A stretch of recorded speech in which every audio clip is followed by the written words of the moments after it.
हे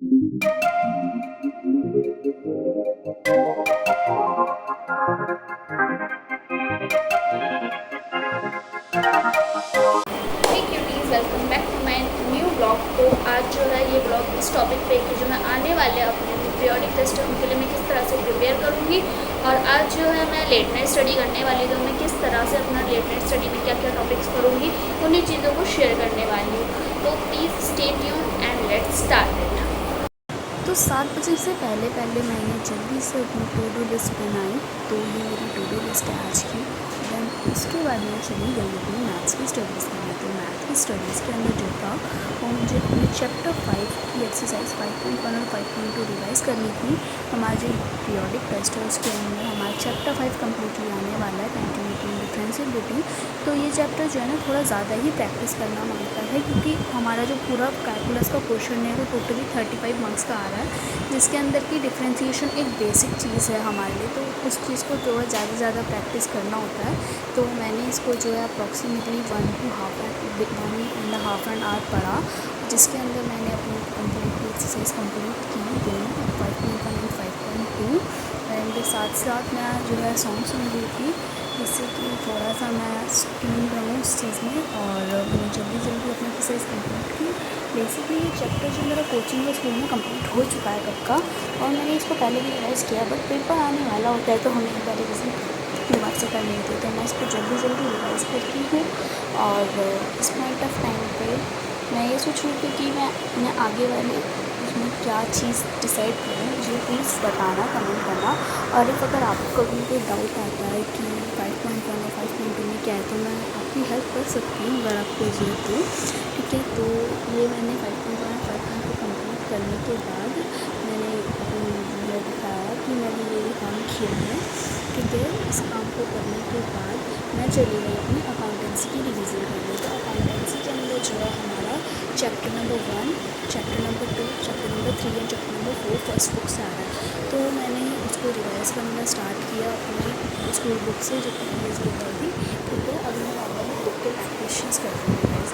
तो स्कूल के back question जो फर्स्ट चैप्टर जितने भी कॉमर्स के स्टूडेंट्स हैं उन सभी को पता होगा कि सबसे ज़्यादा क्वेश्चन इसी में आ जाते हैं। अप्रॉक्सीमेटली 100 क्वेश्चन के आसपास इसमें क्वेश्चन है इस चैप्टर के अंदर।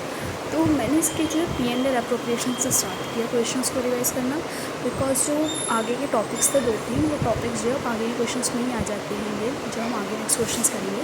इसीलिए मैंने P&L एप्रोप्रिएशन से इसको करना स्टार्ट किया। तो मैंने अपना P&L एप्रोप्रिएशन से स्टार्ट किया, इसको जल्दी कंप्लीट किया। तो इसको अप्रॉक्सीमेटली मैंने 2 आवर्स तक पढ़ा। देन उसके बाद मैंने जो है 1 ग्लास लेमन वाटर किया। थोड़ा ब्रेक लेने के बाद फिर मैं चली गई बिज़नेस स्टडीज़ पढ़ने। तो बिज़नेस स्टडीज़ के अंदर मैंने चैप्टर फर्स्ट जो हमारा मैनेजमेंट से इंट्रोडक्शन वगैरह है, इस टॉपिक को पढ़ा जल्दी से, मतलब रिवाइज़ करना था मुझे। अपने नोट्स लिए और उनको रीड आउट किया, अपना एक्सप्लेनेशन के साथ रिवाइज़ किया, बिकॉज मेरे जो नोट्स रहते हैं उसमें मैं छोटे एक्सप्लेनेशन लिखे, तो उन सभी को करा रिवाइज़।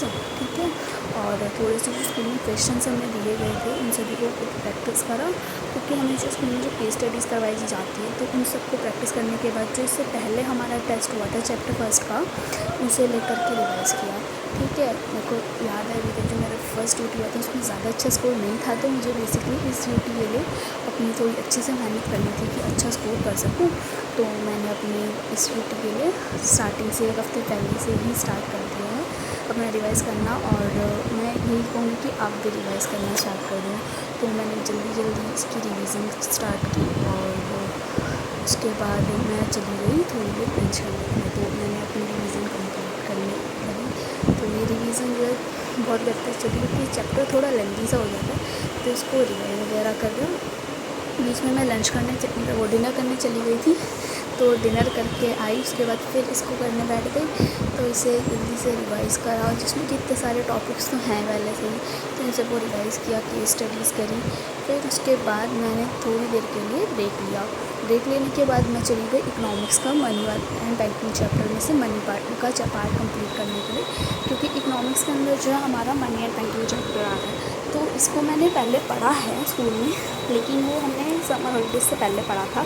तो ये हो जाता है ना, समर हॉलीडेज से पहले बड़ी सी चीज़ तो वो कितनी बार दिमाग से क्लिक हो जाती है। तो मैंने रजत अरोड़ा की वीडियो से बैठ करके इस चैप्टर को दोबारा से समझा, स्कूल के नोट्स लिए, उनको रिवाइज़ किया। साथ में मेरे पास जो क्वेश्चन बैंक था उसमें से फ्लो चार्ट को थोड़ा अच्छे से क्लियरली समझा। तो मनी चैप्टर को पूरा रिवाइज़ करा उसमें से। और बेसिकली रजत अरोड़ा से इकोनॉमिक्स पढ़ना इसीलिए ईजी हो जाता है बिकॉज वो किसी भी टॉपिक को ना इतना ईजीएस्ट वे में समझा देती कि हमें कोई दिक्कत नहीं होती है ना। तो मैंने अपना इकोनॉमिक्स का चैप्टर से रिवाइज़ किया, ठीक है। और उसके बाद जो है मैंने अपनी टू डू लिस्ट के अंदर मार्क किया सारा काम। तो मैंने आज का जो अपने सारे उनको कंप्लीट कर लिया है। और इसके बाद जो नेक्स्ट ब्लॉग बनाऊँगी, तो इन सबको करने के बाद जो मेरा एक काम बच जाता है हमेशा की तरह, वो ये था कि इस वीडियो को एडिट करना।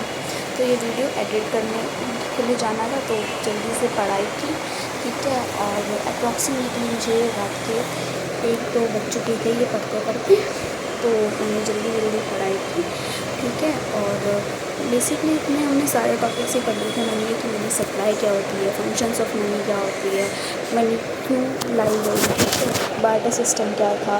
तो थोड़ा बहुत ऐसा था कि जो हमने पहले इकोनॉमिक्स में पढ़ा हुआ था 10th क्लास में तक का जो हमारा चैप्टर था, उसके अंदर थोड़ा बहुत पढ़ा था कि कितनी तरह की मनी होती है। तो उन्हीं सब चीज़ों को हमने इसमें थोड़ा डीप वे में पढ़ा, ठीक है। तो ऐसे ही हमें कितनी चीज़ें ऐसी लगती है कि हमने पहले से पढ़ रखी हम कर लेंगे, लेकिन नहीं हो पाता। बाय द वे मेरे को जो है इकोनॉमिक्स बहुत ही ईजी और स्कोरिंग सब्जेक्ट्स लगता है। तो that's all for stay tuned and subscribe for more.